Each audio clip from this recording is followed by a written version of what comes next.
Jadi bisa dengan mengurangi mobilitas atau perpindahan ternak yang sakit dari satu lokasi ke lokasi yang lain. Jadi kalau memang peternak itu merasa bahwa ternaknya sakit, mungkin didiamkan saja di kandang itu, jadi jangan dipindahkan dari satu lokasi ke lokasi yang lain. Jadi seperti itu. Saya Dr. Hewan Made Sriasih, MAGRSC PhD. Saya sebagai tim pakar Satgas PMK Provinsi Nusa Tenggara Barat.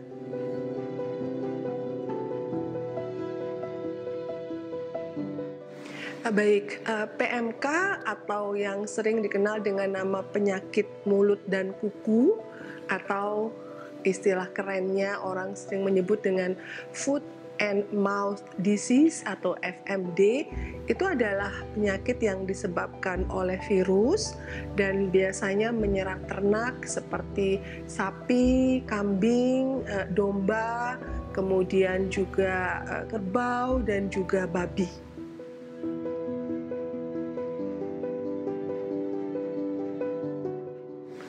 Jadi virus ini disebabkan, PMK ini disebabkan oleh virus, seperti saya sudah jelaskan tadi, dan virusnya itu berasal dari kelompok Picornaviridae. Jadi dia dari Picornaviridae.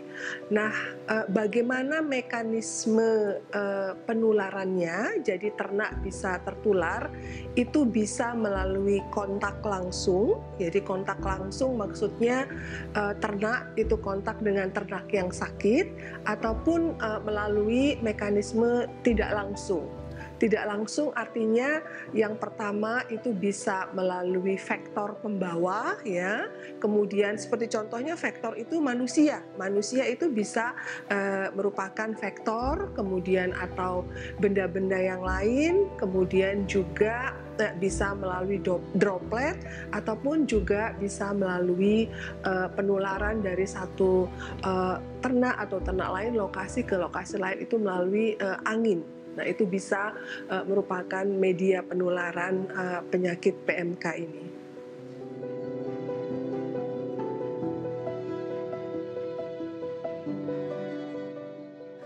PMK ini gejala-gejala yang umum yang kita jumpai pada ternak itu adalah pada beberapa ternak itu bisa ada gejala demam, ya, demam.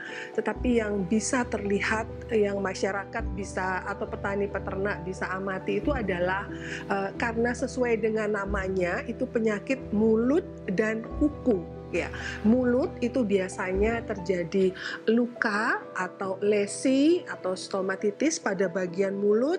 Nah, karena ada luka ini biasanya ternak akan sulit untuk makan, ya, karena dia rasanya sakit, maka akan banyak terjadi leleran atau keluarnya saliva itu dari bagian mulut, dan juga kadang-kadang bisa berasal dari saluran hidung.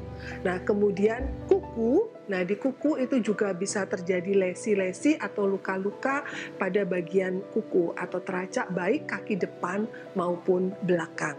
Ya.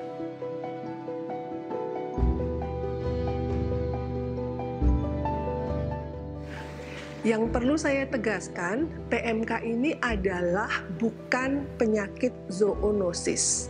Jadi bukan penyakit zoonosis.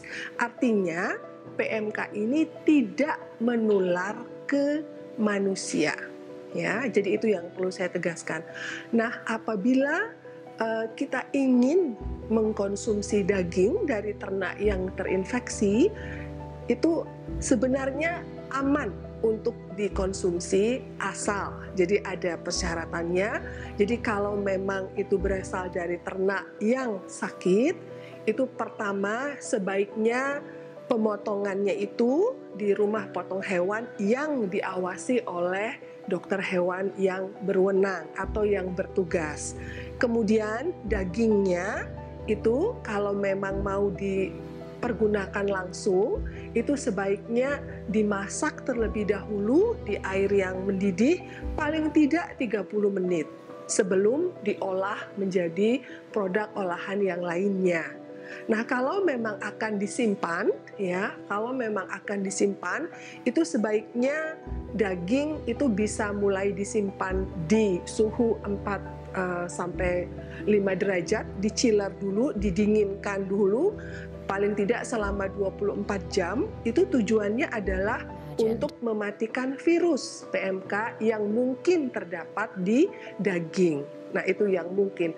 Jadi setelah 24 jam, kalau mau disimpan itu boleh dipindahkan ke freezer atau dibekukan. Dan itu bisa disimpan dalam jangka waktu yang cukup lama. Nah, itu, iya.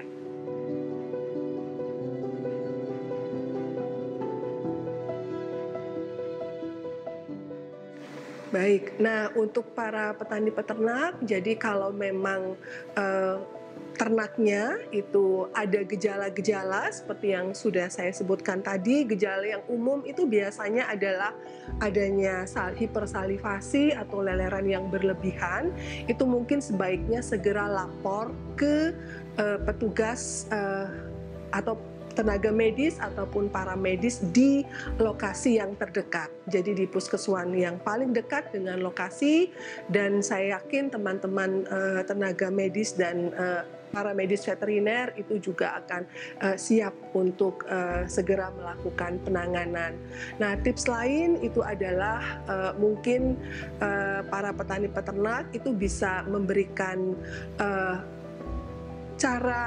bisa melakukan cara pencegahan ya agar ternak lainnya itu tidak tertular.